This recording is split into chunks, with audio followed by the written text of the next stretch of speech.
I want to give a huge thank you to our generous sponsors. At the benefactor level, we have Leaf, Cabraser, Hyman, and Bernstein, Sherrard Rowe, Voight, and Harbison, and Compassion and Choices. At the donor level, we have Brandstetter, Strange, and Jennings, and the Tennessee Trial Lawyers Association. At the Friends level, we have the Higgins Firm and the Southern Environmental Law Center, I should say. And for our individual sponsors, we have Greg Ramos, Grace Stranch, and the Spraggins Law Firm. Bryant? We have Bryant. You ready? Yeah. Okay.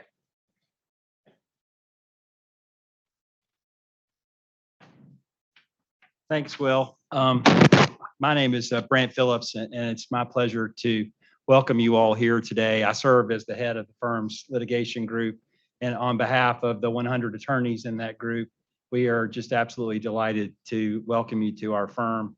We always look forward to this event. It's especially a privilege to be able to host it again in person after a couple of years of unwelcome and unwanted hiatus. It's also great because this is always a terrific event. It is always great to have, first and foremost, the opportunity to fellowship with old friends, to make connections with new friends.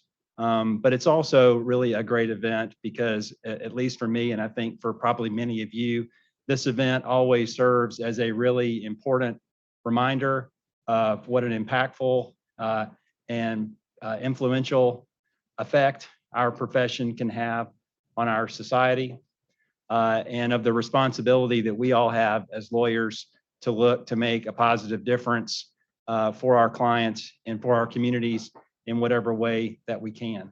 And I'm confident that today's presentation will be no less inspiring than it has been in the past. So again, I'm really looking forward to it. Again, we're delighted to have you all here. I hope you all feel very welcome. Thank you.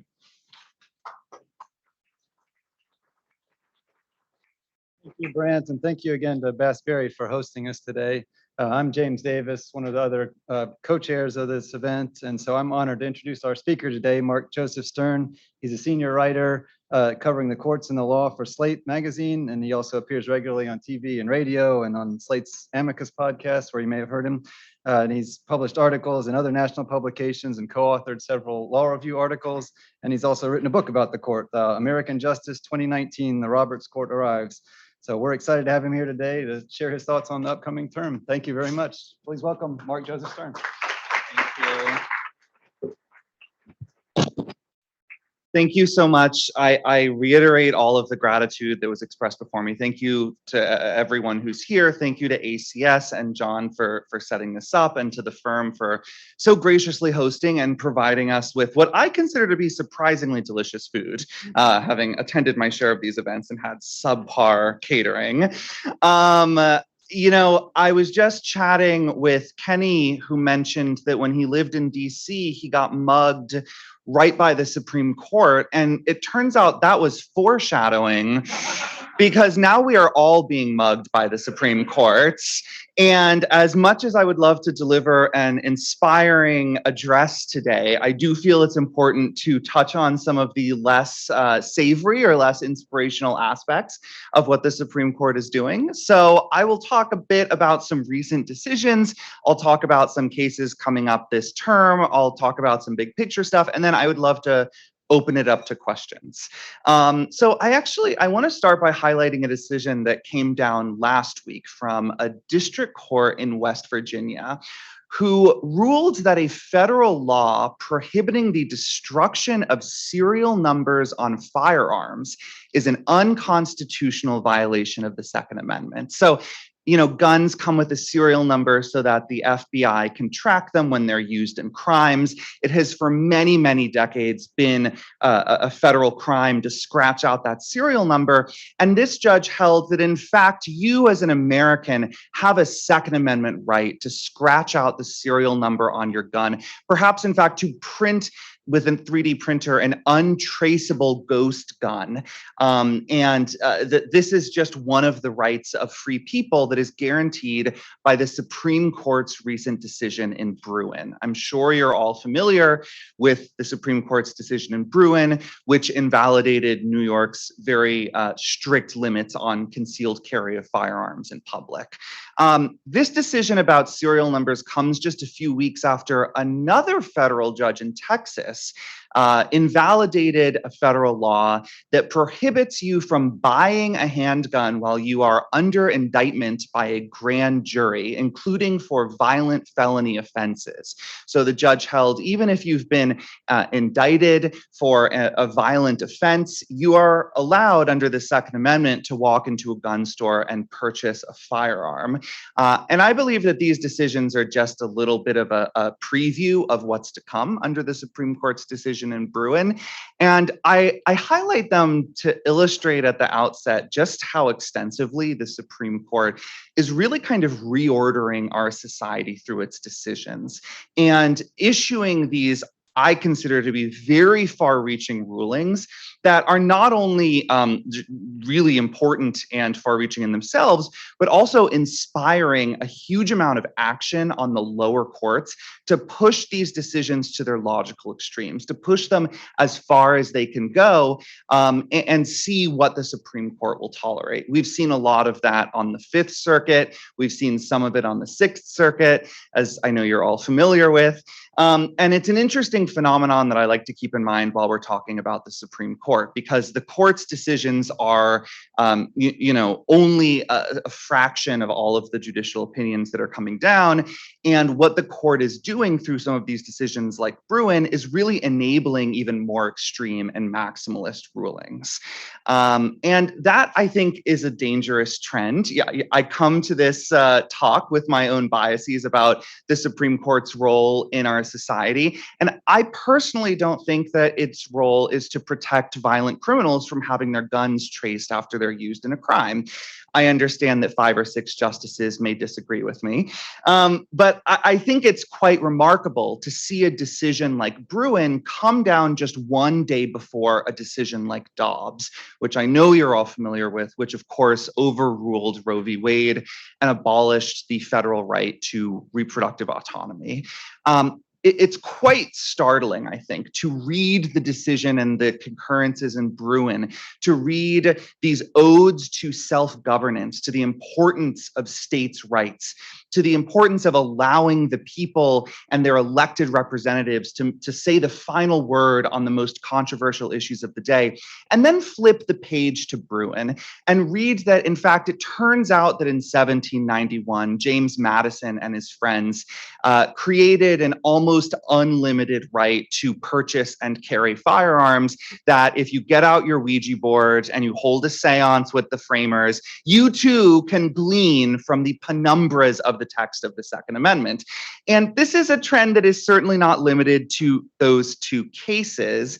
And it's something that I think is going to be very present in this upcoming term, where you will see the Supreme Court issue some decisions that claim to be returning these matters to the people, that claim to be standing up for elected representatives making the choices that are difficult and important in our society. And then these decisions that completely withdraw those choices from the political process and empower federal judges to exercise really unprecedented control over major public policy decisions. I don't think it's an exaggeration or even really an overstatement to say that the Supreme Court is the single most powerful policymaking body in the United States.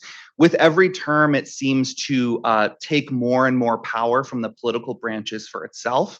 And we're seeing this now move into a series of cases involving the regulatory state, which in a room full of non-lawyers, people start falling asleep at this point. I know that all of you understand how important the administrative state and the regulatory state can be. The Supreme Court, as again, you are all very, very well aware, invalidated the Biden administration's COVID vaccine mandate. the Supreme Court struck down an EPA rule that would have limited carbon emissions, a rule that, by the way, did not exist at the time. So the Supreme Court revived it just to strike it down. The Supreme Court has begun to enunciate a series of doctrines, the major questions doctrine, the non-delegation doctrine, that limits or sort of kill off federal agencies' ability to interpret and enforce federal law, which is pretty much the way the government has been running for more than 100 years now. So cause for some concern, I would say. And what the court has told us is that there are certain issues like vaccination or climate change, or say the eviction moratorium, that are simply too important to leave up to bureaucrats in federal agencies, that it shouldn't be these nameless, faceless drones scuttling around the bowels of the federal government in Washington, D.C., who are making these decisions. And they say instead of appointed bureaucrats who are accountable to the president, who in turn is accountable to the people, you know who should really be making these decisions is 9 unelected federal judges who have no constituency, who face no elections, who face no repercussions for their decisions, who get to keep putting on their robes for as long as they want or as long as their bodies will allow. I think that further illustrates the kind of push-pull hypocrisy that I'm trying to lay out here. The court views itself as the final arbiter of pretty much everything. The next time you are in a disagreement with your spouse, just file a writ of mandamus at the Supreme Court. I mean, it almost worked for Ken Paxton in the 2020 election. It could work for you. The court, in fact, is so eager to wade into these disputes that it has begun to expand its shadow docket, which is the kind of catchy name for all of the decisions and orders that the Supreme Court issues outside of the normal process of granting a case, hearing oral arguments, getting full briefing, and issuing a decision. The shadow docket is a totally different track. It's kind of like a fly-by-night thing. Somebody files an emergency application at the Supreme Court. There's some back and forth, very minimal briefing, no arguments, and then the court issues a decision. I think the shadow docket has been a problem for some years now. My friend Steve Vladeck has been tracking the numbers, and it really took off after Justice Brett Kavanaugh replaced Justice Anthony Kennedy, when, of course, the court had shored up this solid 5-justice conservative bloc. At that point, the 5 conservatives were already throwing their weight around, especially in things like capital cases, overturning lower court decisions and district court injunctions that had put on hold an execution. But this thing really got going. I mean, the party truly got started when Justice Amy Coney Barrett joined the bench.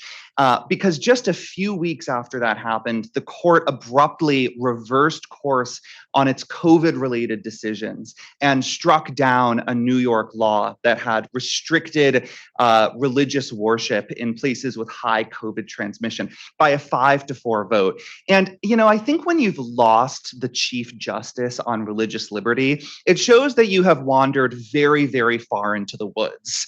Of course, this isn't the only time that the chief has questioned the use of the shadow docket. Probably the most famous example is in the Texas SB 8 case. This was a preview of the post-Roe world that we are living now. Conservative lawyers crafted this law in Texas that allowed vigilantes to file suit against anyone who performs, aids, or abets an abortion after 6 weeks, effectively shutting down abortion clinics in Texas. And by a 5-4 vote on the shadow docket, back in September of 2021, the Supreme Court refused to halt the law. And that was a pretty clear tell that the court was going to overrule Roe v. Wade, and that it simply wasn't willing to get involved in these disputes before it kind of took the final hammer blow, even if that meant allowing the state of Texas to evade 49 years of binding precedent through some fairly clever craftsmanship. We've seen the chief dissent in less important shadow docket cases involving, say, the Clean Water Act, some more important shadow docket cases involving voting rights. And in all of those decisions, you can tell where the chief's heart really is, right? John Roberts is not a bleeding heart liberal, no matter how much Fox News might want you to believe he has become one. John Roberts is very conservative, and he shares, I think, many of the same goals as the 5 colleagues he now has to his right. But John Roberts wants to do things the right way. If he's going to, say, eviscerate the Voting Rights Act, he wants to follow the rules because he believes, and I think there's a lot of logic to this, that when you follow the rules, when you allow for oral argument and full briefing, when you really jump through the hoops, you legitimate your decision in a way that this tossed off 2-sentence order in the middle of the night on the shadow docket doesn't do. I don't think that most Americans would view shadow docket orders as having the same amount of legitimacy as a real opinion that is at least handed down and decided the proper way. Then again, I'm not so sure that most Americans think that all of those opinions are very legitimate either. If you follow the recent polling, especially Gallup and Pew, which have been very consistently asking the same questions phrased in the same way for decades, public faith in the Supreme Court has plummeted over the last 2 years. And that's a really remarkable turnaround because from my perspective, for many years, Democrats were absolute suckers when it came to the Supreme Court. 2 years ago, John Roberts had a higher favorability rating among Democrats than Republicans. 2 years ago, Democrats broadly liked the Supreme Court and thought that it was a nonpartisan institution that was basically committed to the rule of law. This, after Bush v. Gore, after Shelby County, after all of the notorious decisions of the last 2 decades, even before Amy Coney Barrett joined, and we got the revolution of the last 24 months or so. And I think that what we're seeing is the public, especially on the left, but also in the center, start to question for the first time in their lives the narrative that we are all told in high school civics, the narrative of the Supreme Court as the great guarantor of individual rights and democracy, the Supreme Court as the institution that ended segregation, that issued Brown versus Board, that protected criminal defendants. I think that image of the court is slipping very quickly at really, I think, a record pace. And what people are starting to see is a lot of fundamentally political decision making that does not seem to be all that different from what's going on in Congress. I mean, you've heard description of the court as 9 junior varsity politicians in robes. I don't think they're even JV level, but it's pretty clear that something is amiss at our high court.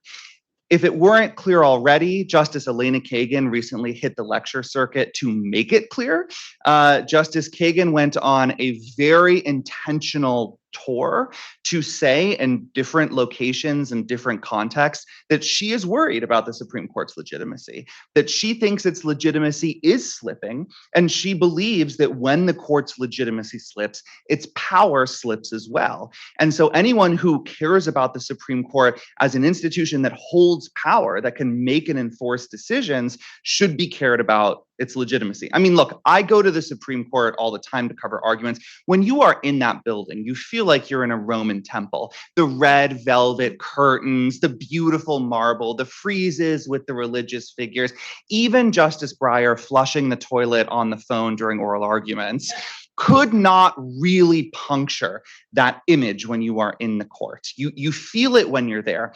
But I think that the justices have maybe bought into that a little bit too much. I think they may have started to forget that even though the Supreme Court does have its own police force, it has a jurisdiction of 1 block. And that as soon as those police officers step foot onto the street, they lose all power. They cannot, say, go to New York State Capitol and arrest the governor for failing to enforce its decisions. The court is reliant on the Tinkerbell effect. Its power exists because we all believe that it exists. And so I think when Justice Kagan goes out there and says she's worried about legitimacy, it's not just a warning shot to her conservative colleagues. It's not just, oh, the court's turning too far right too fast and I need to register my objection. I think she's genuinely concerned about the court's continued role at the very apex of American lawmaking and policymaking, and that she is trying to warn some of her colleagues that they need to at least slow down in what they're doing, or else they might risk kind of ruining it all and losing their power in a way that we have seen in other countries and in our own country in the 1800s. So with all of that in mind, I want to turn to some of the cases that are coming up this term, some of which have already been heard, because the court that put these cases on the docket is not a court that heeded Justice Kagan's warning. It is not a court that evinces even a bit of concern about its own legitimacy. This is a court that is eager to move fast and break things, and specifically to make as many far-reaching and far-right, in my view, decisions as possible, because, frankly, I think that there are still justices on that bench who remember the day that Antonin Scalia died, when they had to open up a drawer and put away the draft opinions that would have ended DAPA, Obama's immigration reform, that would have ended public sector unions' ability to collect dues from non-members. All of these conservative goals were within reach back in 2016, and they all had to be put on hold when Justice Scalia died. And I think that these justices have learned that lesson, and that they are not willing to go along with Roberts' kind of slow roll, the Roberts 1-2 punch, take the first step here and then the second step a few years down the road. They want this to happen right now. So we'll start with the Voting Rights Act. There is some Voting Rights Act stuff left. There are some provisions of the Voting Rights Act that technically exist in theory, but in practice, I think we have seen that this Supreme Court wants to put the Voting Rights Act to bed forever. This Supreme Court, just February of 2022, stepped in and preserved an overtly racist map in the state of Alabama that had gerrymandered Black voters out of political power, that had shoved all of the state's Black voters into one district that snaked between its regions of the Black Belt, where most racial minorities lived, and then kept 6 other districts for the white people of the state to elect their preferred representatives. Under Voting Rights Act precedent, of course, that is very much illegal. But by a 5-4 vote, with the chief once again dissenting, the Supreme Court decided to preserve that map and set aside a 230-page ruling by a 3-judge lower court that had found the map to be unlawful. The court then put that case on the docket. There were oral arguments just a few weeks ago. It's called Merrell versus Milligan. And the question really is, does the Voting Rights Act prohibit racial gerrymandering anymore? Or is the Voting Rights Act now completely useless? And it seems very clear that there are 5 or 6 votes for just gutting what remains of the Voting Rights Act and saying, yeah, we know that Congress passed this law overwhelmingly in the 1960s. We know that Congress has reauthorized this law over and over again, almost by unanimous votes each time, but we don't like it, so we're going to get rid of it. That was, I think, a very depressing argument, but there was a bright spot, which was Justice Katanji Brown Jackson. In her second day of oral arguments on the bench, you wouldn't have guessed it from listening to her, Justice Jackson did something that I consider to be very brave and quite notable, which was to take on the conservative justices' originalism and to flip it around and to explain to them why they were dead wrong and that they had gotten history wrong. So one of the chief arguments against the Voting Rights Act today is that it is in fact racist to protect Black people's right to vote. That if you want to protect Black votes, you're the real racist. And that's because anytime a state takes race into account, that state has clearly violated the Equal Protection Clause of the Constitution, even if it's only considering race to try to ensure that Black voters have fair representation. That is the theory that Alabama put forth. That is a theory that a number of conservative justices and lower court judges have flirted with. And it is a theory that Justice Katanji Brown Jackson completely eviscerated in a pretty remarkable 4-minute history lesson from the bench. Justice Jackson went through the history of the 14th Amendment. She quoted from a committee report from 1866, written by the guys who authored the 14th Amendment, to show that, in fact, they did not intend to create a colorblind constitution, that they did not intend to prevent the state from ever taking race into account, that what they wanted were remedial measures that were race conscious, that used race to ensure that there was equal opportunity for people of all races in this country. And that this idea that the Constitution must be colorblind, that protecting Black people's votes is actually racist, that is all anachronistic revisionist history, and that it's completely foreign to the actual historical record that we have. That, I think, again, was pretty courageous of a justice in her second day of arguments. It did not play well on Fox News or other conservative outlets. I think hearing a Black woman Supreme Court justice demolish the originalist case against the Voting Rights Act was sort of the equivalent of watching Lizzo play James Madison's flutes. I mean, their brains were completely broken. And I loved to see it, because it's important to remember, and my old friend Judge Dick Posner used to say this all the time: the people who get on the Supreme Court are not necessarily the best lawyers in the country. They're surely not the best historians in the country. And actually, if you decide to engage with real history, or you decide to use your own intellect to kind of ponder through these big questions, you might come to a very different conclusion and realize that what the Supreme Court justices are saying, and the bench and in their opinions, is absolute hogwash. That is what Justice Jackson did in this argument, and it's what I expect her to do in the upcoming arguments in the affirmative action cases. You may know those oral arguments will be held on Halloween, which is fittingly spooky, for what will probably be a very unfortunate couple of hours of debate about race, in which we can anticipate the white conservative justices, as well as Justice Clarence Thomas, an avowed foe of affirmative action, just bashing race-conscious admissions as a complete contradiction of what the framers of the 14th Amendment intended. We will see this revisionist history on display. We will see these conservative justices claim that their Ouija board told them that race-conscious admissions are clearly unconstitutional, but we will also see Justice Jackson push back. For the first time in history, we will have a Black female liberal justice who is willing to set the record straight in real time, and hopefully willing to put all of that into writing in a fierce dissent down the road.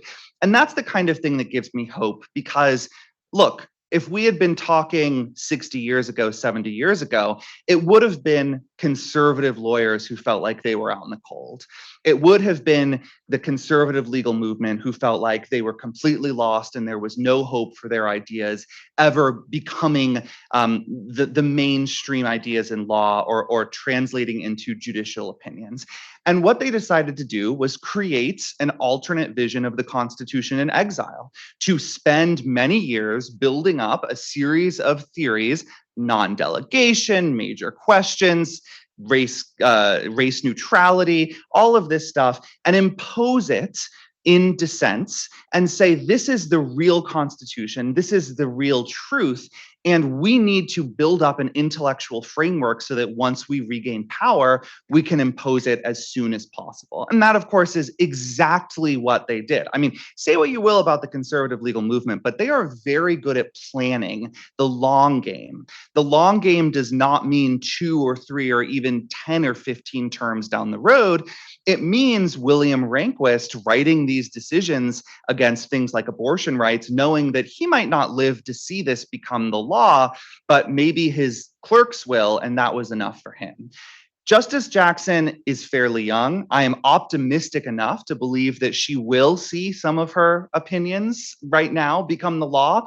But even if she doesn't, I think that her game here is incredibly important because she is creating this constitution in exile. She is explaining to the people, and I think really exploiting live stream audio, which we've only had for 2 years now, which is very new. She's using it to speak directly to the American people, to know that what she says will be played on CNN, will be transcribed by the New York Times, that it'll be played on NPR, and Nina Totenberg will talk about it on the radio, and people will listen, and people driving their kids to high school will listen. And these ideas will start to float around in a way that is much more accessible to people than, unfortunately, a lot of liberal ideas have. I mean, try explaining our deference to your drunk aunt in Florida. She's not going to get it. But try explaining the race-conscious Constitution while she's sipping her mimosa, and she might actually kind of digest some of it. Justice Jackson is boiling down these ideas in a way that I find very appealing as well, as a SCOTUS reporter, as somebody who writes for a legal and general audience, who has to try to explain things like our deference and affirmative action and the non-delegation doctrine to people who don't have a law degree. And I am here to tell you, it is possible. It is possible to explain to someone almost any legal concept if you really drill down to the basics and work hard enough to make it legible. There are some exceptions. I do not do pendant appellate jurisdiction cases. That is my red line. When Trump decided to make that the centerpiece of his appeal in the Mar-a-Lago case, I took a personal day so I wouldn't have to write about it. But in general, I do think that these ideas, no matter how complex, can be made legible. And that is, again, what Justice Jackson is doing and what she'll do in not only the affirmative action cases, but also the Indian Child Welfare Act case, Burkeen, which will be argued shortly, which I urge you all to pay attention to, even if it has slipped off your radar so far. This is, I think, a very alarming case involving a federal law passed in the 70s in response to Native children being taken from Native communities and Native parents and adopted out to white families. This was really the 1970s effort of previous efforts in America to civilize Native peoples who were deemed to be savages, who were deemed to be unworthy of even participating in society. The Indian Child Welfare Act, or ICWA, is a response to that ensures that Native children are placed, at least have priority placement with Native families in Native communities, to ensure that we don't repeat the past of ravaging Native communities and taking away their children and putting them into white families where they can essentially be told you're white now. And yet, the Supreme Court may be on the brink of finding that ICWA violates equal protection, that it is unconstitutionally racist to take Native children's Native identity into account in placing them in adoption and foster care. This was a case that was sort of cooked up by the Fifth Circuit, which is a pretty radical appeals court as these things go. And I think, or at least I fear, that there are 5 votes on the Supreme Court to strike down ICWA.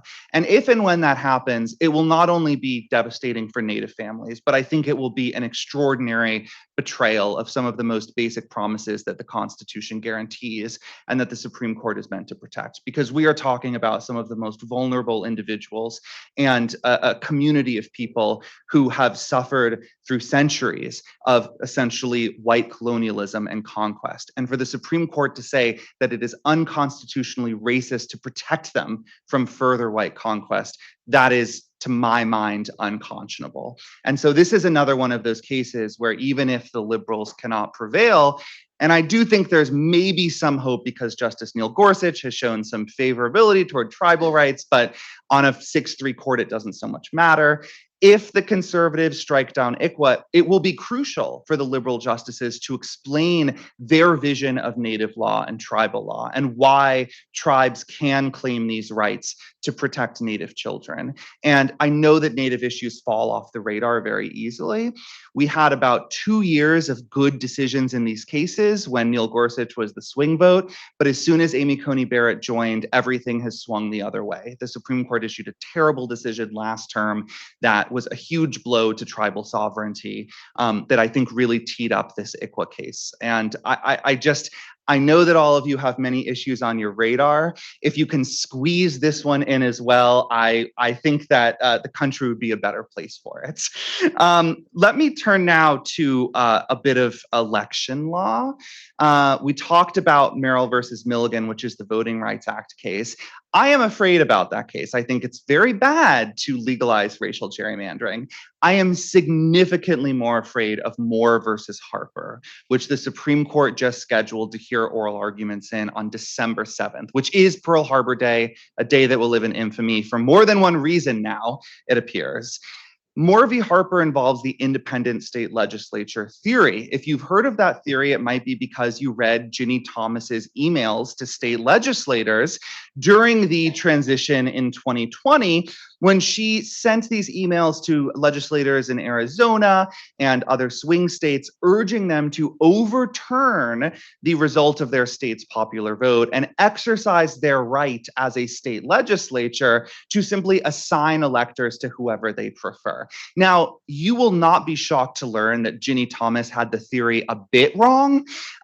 Even the most vigorous advocates of the independent state legislature theory do not generally say that a legislature can simply overturn an election after all the votes are cast and counted.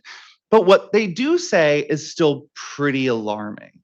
It is that state legislatures are empowered by the Constitution to ignore state courts and to violate state constitutions in setting the rules and regulations of the election, which include gerrymandering congressional districts, rejecting mail ballots, all of the kind of ridiculous stuff we saw in the lead up to the 2020 election. All of that would be sort of legalized under the independent state legislature theory. This would not just let state legislatures gerrymander Democrats completely out of power, even if their state constitutions guarantee fair districts. It would allow state legislatures to potentially override the Secretary of State and local election boards in the run-up to elections when they are trying to figure out how to ensure that people can vote, when they are extending the operating hours of polls, when they are creating novel solutions like drive-through voting, when they are ensuring that people will have their ballots cast and counted even if they arrived very close to election day. All of that stuff is really important around the margins. I mean, remember, for as much of a blowout in the popular vote 2020 was, Joe Biden only won by about 50,000 votes spread around a handful of swing states. Swing those votes the other way, we would be living under Donald Trump's second administration right now. And so what this theory does is empower these gerrymandered state legislatures to tweak and mess with the rules that protect voting rights, to prohibit state courts from stepping in and saying, wait a minute, you have to cast these ballots. These ballots are legitimate. These ballots are valid. And to say, actually, the state legislature gets to decide. And if the Republicans in Harrisburg don't want mail ballots counted this time around, then mail ballots won't be counted. And that's that. This, I think it's worth noting, is a pretty extreme assault on states' rights and federalism. The Supreme Court, in a case just last term, said that a fundamental feature of state sovereignty is a state's ability to structure its government as it sees fit. A number of states have given state courts the power to regulate elections through state constitutions. This theory would wipe all of that away. It would tell state Supreme Courts, like in North Carolina and Pennsylvania, you don't get to enforce the state constitution because the state legislature can do whatever it wants.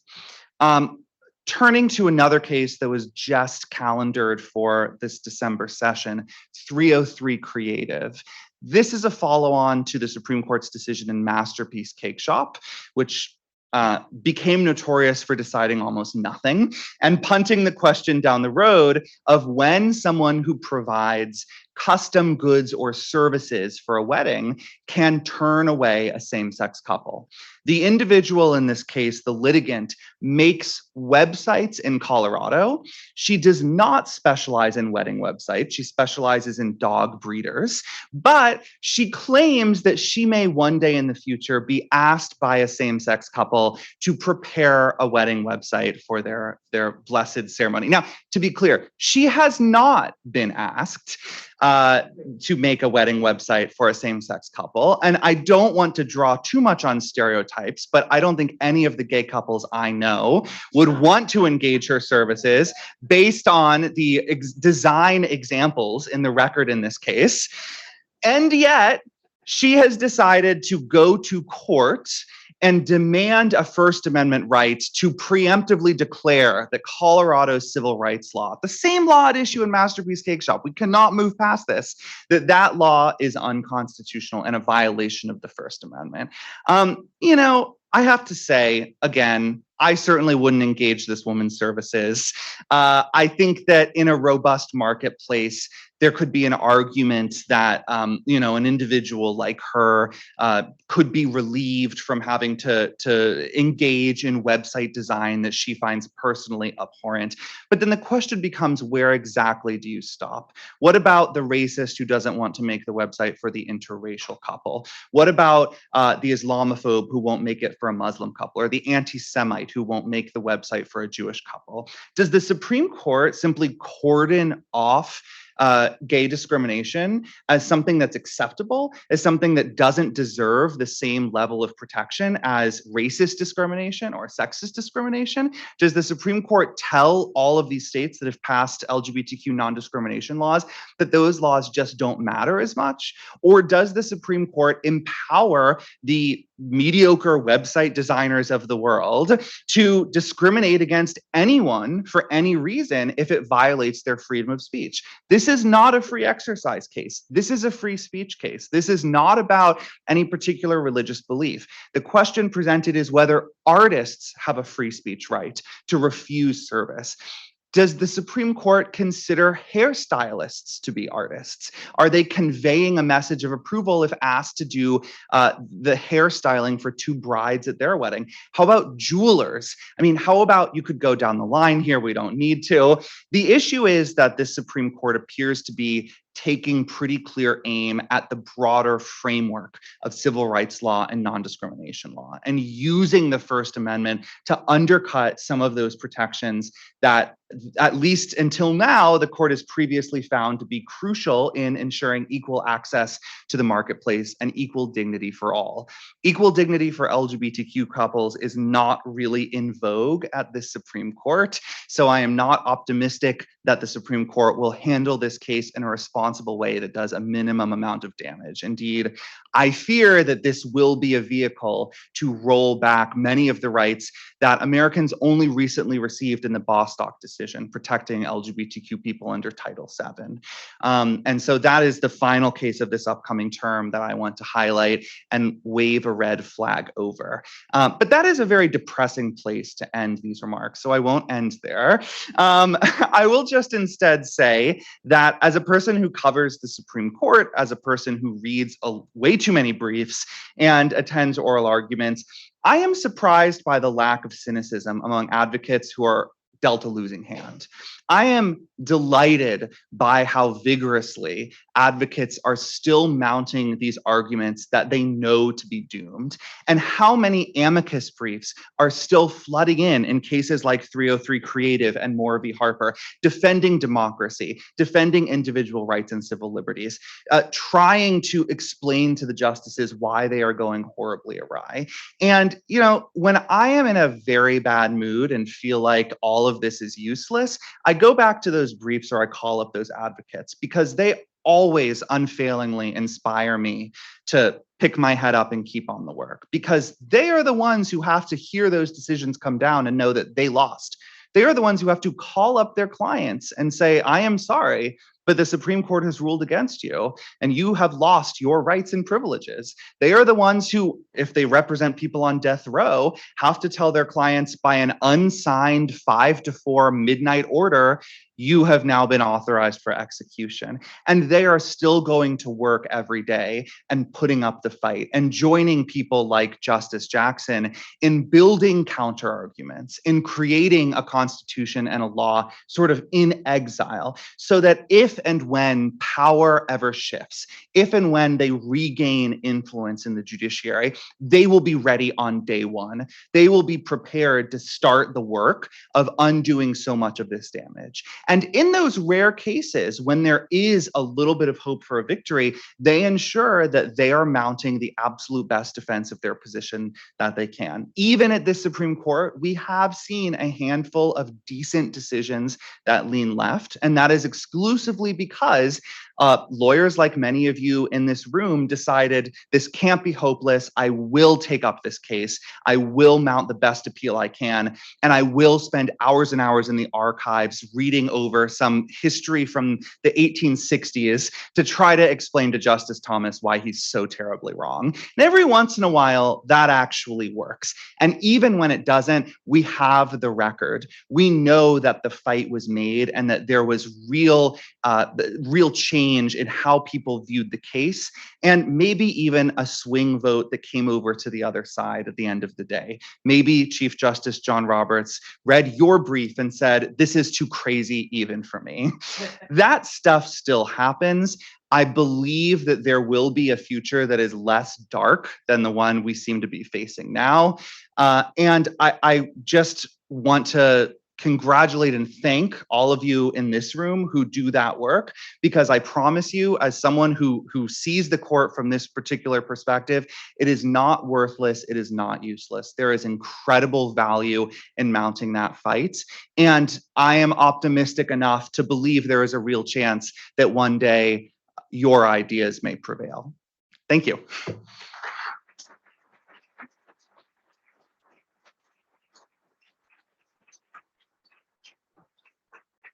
Q&A. Yes. Do you have any predictions on the outcome of the investigation of the Tom's decision? I predict that the leaker will never be found. I think that anyone who is intelligent enough to leak that, which automatically excludes Ginny Thomas, must have covered their tracks well enough to prevent their identity from being revealed. I don't know who it is. My personal theory is that it was an individual in either Justice Alito or Justice Thomas's chambers who sought to shore up Justice Kavanaugh's vote because they feared he was wavering and considering joining the Chief's moderate compromise position. Regardless, I do not think that we will ever know. And I find it quite odd that conservative commentators seem to be more focused on this than liberals, because I really think that the leak redounded to the benefit of conservatives far more than liberals in locking in Kavanaugh's vote, and I really kind of dulling the impact of the final decision when it did come down. Yes.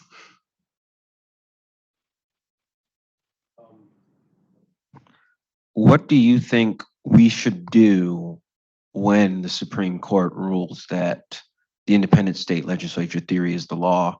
What should be the response? Like, should we disregard the Supreme Court at state levels? But I mean, go ahead.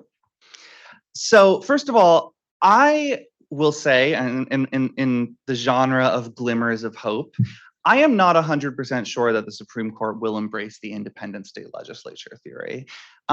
I think that there are clearly 4 votes to do so. Kavanaugh, Alito, Thomas, and Gorsuch have all expressed their support for this theory. But and this may be kind of a shocking and unpopular position, I don't think that Amy Coney Barrett is a complete hack. I think that she views herself as a very intelligent and independent person who takes cases as she finds them, who will review the historical record and really try to find the right outcome. And I don't think I need to tell people in this room, if you look at the historical record in this case, it all points in one direction. This idea of legislative independence to rig elections, it's ahistorical nonsense. It's just completely missing from the entire record of the Republic for the past 200 plus years. And I think that again, in glimmers of hope, we have seen a lot of really brilliant advocates make this argument, not just in the party's own briefs, but in a lot of amicus briefs, laying out all of this evidence saying that this theory is just not true, that this is just kind of formulated as a response to states where Republicans hold the legislature and Democrats hold the state Supreme Court, and that it does not have any basis in history. Chief Justice John Roberts has already indicated that he won't go along with it, and I think that there's a chance that Barrett won't as well. Setting that aside, let's assume worst case scenario. Look, I'm not going to stand here in front of this room of esteemed lawyers and tell them all to ignore the Supreme Court. That, whatever my role is, it's definitely not that. What I will say is that I think there is room for a lot of creativity on the ground among the individuals who are actually enforcing these rules. Like, for instance, in North Carolina, elections are not really run by the state legislature. They're run by the state board of elections and then individual county board of elections. And they are the ones who are deciding, we need to extend hours today. We need to add more ballot drop boxes. We need to allow curbside voting, et cetera, et cetera. And there's really only so much that state legislatures can do to stop that kind of flexible and creative reworking of the rules to protect individuals' voting rights. So first of all, I don't think that the folks running elections on the ground should simply declare defeat and wait for state legislatures to tell them what to do. But I also think that progressives need to not lose hope in the value of state judicial elections if the independent state legislature decision comes down the wrong way. You know, this is an area where there has long been extraordinary asymmetry between the right and the left.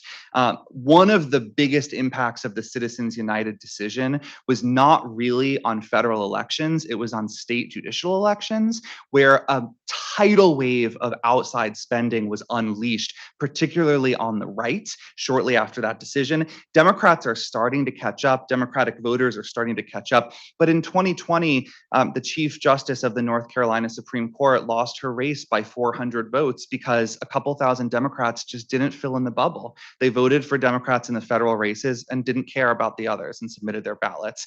I don't think any Republican in the world skips over the judicial elections. I think they understand the importance of the courts. And this goes back to what I was talking about at the beginning. Progressives and Democrats are starting finally to understand how important it is to really embrace courts as the place where the big decisions get made.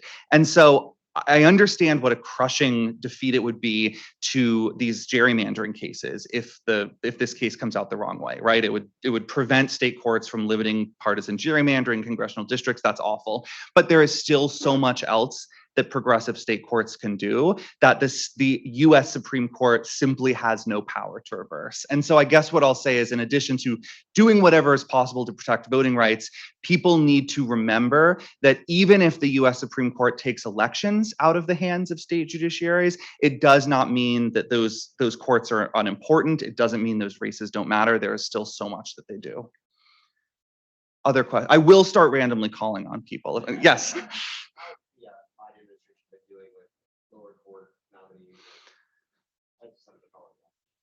I'm going to repeat the question. How is the Biden administration doing on lower court nominees?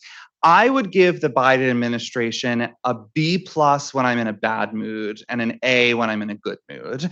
The Biden administration has very much taken up the same pace as the Trump administration, which I consider to be a good thing. The Trump administration decided we're going to prioritize judges. That is something that Biden and Chuck Schumer and Dick Durbin have largely done as well. And we have seen a record number of confirmations to both the district courts and the circuit courts under Biden's tenure. Just as important as the numbers is who Biden is nominating. Union advocates, plaintiff side lawyers, progressive warriors for voting rights and civil rights and LGBTQ equality, abortion rights attorneys, people of color, not prosecutors. All of these individuals who, in the run up to the election, I think many progressives hoped would be contenders for the bench, they have turned out to be contenders for the bench, and they turn out to have mostly sailed through a 50-50 Senate, which I consider to be a pretty extraordinary feat. So it's not just that we're seeing a really rapid clip of nominations, it's that we're seeing wonderfully qualified people from incredibly diverse backgrounds, both in terms of identity and professionally.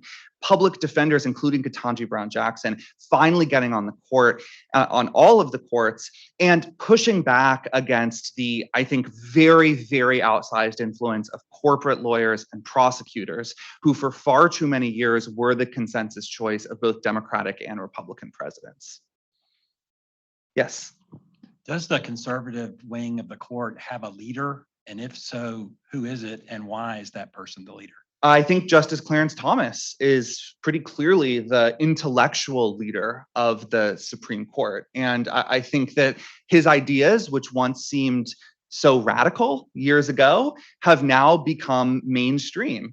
And I think that one of the signs that Thomas has emerged as a true leader is that we're seeing justices sign on to stuff that Clarence Thomas writes that I don't think they even really believe. So going back to the Bruen decision, I mean, that decision is crazy, right? The idea that if a gun restriction did not exist in 1791, that it can't exist today, meaning serial numbers on guns can't be required because they didn't exist in 1791 when people made their own muskets. I think that is absolutely wild, and that probably only Neil Gorsuch agrees with it. Maybe Amy Coney Barrett too, because I guess she's a gun freak. But I don't think that somebody like John Roberts or Brett Kavanaugh really fundamentally agree with that analysis. But I think they fell in line behind Clarence Thomas because Clarence Thomas led the gun rights movement out of the wilderness on this issue. He was writing in the mid-90s that the court needed to declare a Second Amendment right to armed self-defense when everybody thought he was a kook. And now he is truly leading the charge into battle. And his foot soldiers are lining up behind him. And I think that, we'll see what happens with the follow-up cases on Bruen. I anticipate that some liberal judges are going to issue some really crazy decisions to try to show the court just how extreme its reasoning is. I think the serial number decision might be an example of that.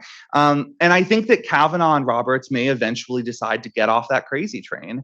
But I think for now, they are willing to line up behind Clarence Thomas in that case, and the affirmative action case, in the Voting Rights Act cases, in the LGBTQ non-discrimination cases, all down the line, because he was there first. He developed the theories that the court's about to embrace. And I think they want to kind of respect him and his ideas finally coming into blossom. One more question? Yes. We see it cropping up a little bit already of like the January 6th issues and Donald Trump's own family and personal issues. I mean, some of those can crop up right into the Supreme Court here pretty shortly. And I'm wondering, do you have any thoughts, if they start, he's going to face down the very people he appointed to do his bidding, he and his family, and perhaps Lindsey Graham and others having to face, going to grand juries and whatnot. And I'm wondering, they don't do what he wants. I mean, we're going to see a Twitter war with them. What do you see? How do you see that playing? Well, he is still banned from Twitter. Thank God. Maybe the Supreme Court will overrule that ban. Who knows? Look, as a general rule, I do not think the Supreme Court wants to save Donald Trump at this point. I don't think the Supreme Court wants to throw him a life preserver. I think the Supreme Court got what it needed out of Donald Trump, and it is ready to kind of throw in the towel on the Trump stuff and move on. He may make that very, very difficult for them. And there may be cases that actually inspire some of the justices to kind of go back to the old days and relive the glory times of running interference for Donald Trump and saying, one last time, we'll protect Lindsey Graham from testifying, whatever.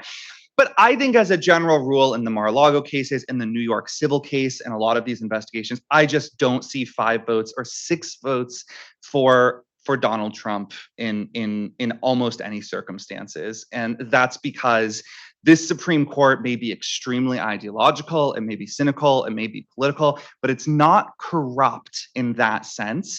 And that's an important distinction to make. It will do anything to ensure that conservative lawyers can destroy the Clean Water Act, but it is done changing all the rules to help Donald Trump. And I think that's it. Thank you again, everybody. Thank you.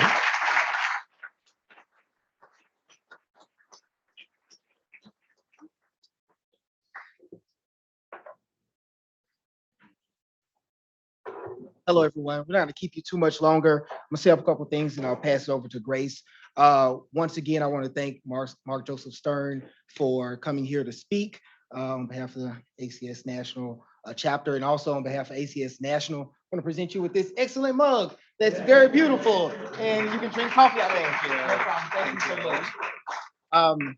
Thank you, everyone. My name is Robert Williams, and I'm an Assistant Director of Chapters at ACS National. I'm based out of Austin, Texas. I want to thank ACS Nashville President Grace Stranch, Supreme Court Preview Co-Chairs Will Mazzotta and James Davis, and the ACS Nashville Board for working tirelessly to coordinate this incredible annual program.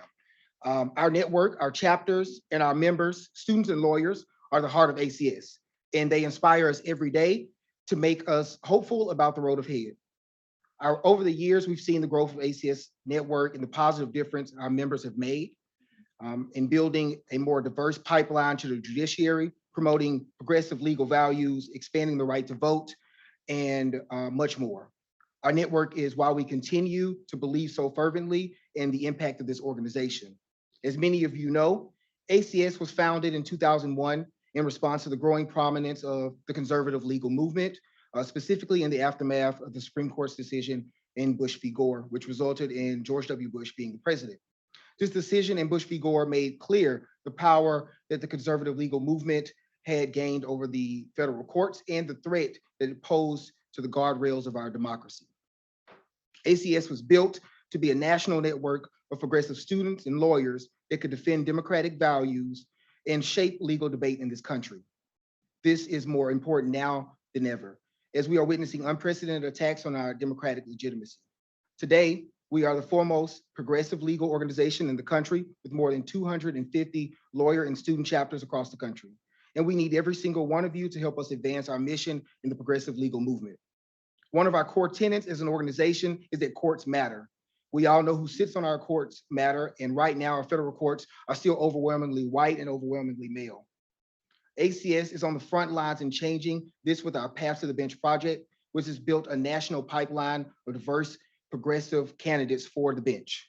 Our work is proving to be instrumental in diversifying our courts, and this is a credit to our members and our network, including members of the ACS Nashville ACS Board.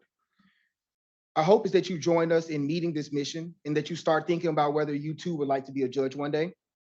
The midterm elections are in 3 weeks, and join the Nonpartisan Election Protection Coalition and volunteer for midterms wherever you are, remote or in person. Poll monitors are especially needed during early voting and election day. And poll monitors are trained to distribute know your rights cards to voters, answer basic questions from voters at the poll, and help voters resolve any problems that occur. If you're interested, please sign up using the link in your programs that you can find. Also, ACS needs your help now more than ever, so we encourage you all to renew your ACS memberships. You knew this was coming, and donate to ACS using the link in your programs and follow-up email. We hope that you continue to support ACS Nashville and be a part of our current local efforts in ACS Nashville. Thank you for your support. Please make sure that you have signed the registration program or your certificate of attendance. Those registration programs are on the table. We just want to make sure everyone gets their CLE attendance. I'll pass the mic now to ACS Nashville President Grace Stranch. Thank you. I'm not going to keep you all much longer. I just want to thank everyone for coming and for all of our fantastic sponsors for such an incredible talk and letting us know what to expect. And I want to say, if you want to be involved and help plan this kind of event and other events and work together so that we can build up a network in Nashville and that we can be collaborating, I would love to talk to you further. We're actually going to have a meeting on November 15th if you want to join the board and learn more about that. We'll be sending out an email with information of where to send your information if you'd like to get involved. So thank you again for coming, and I hope to see your faces again soon.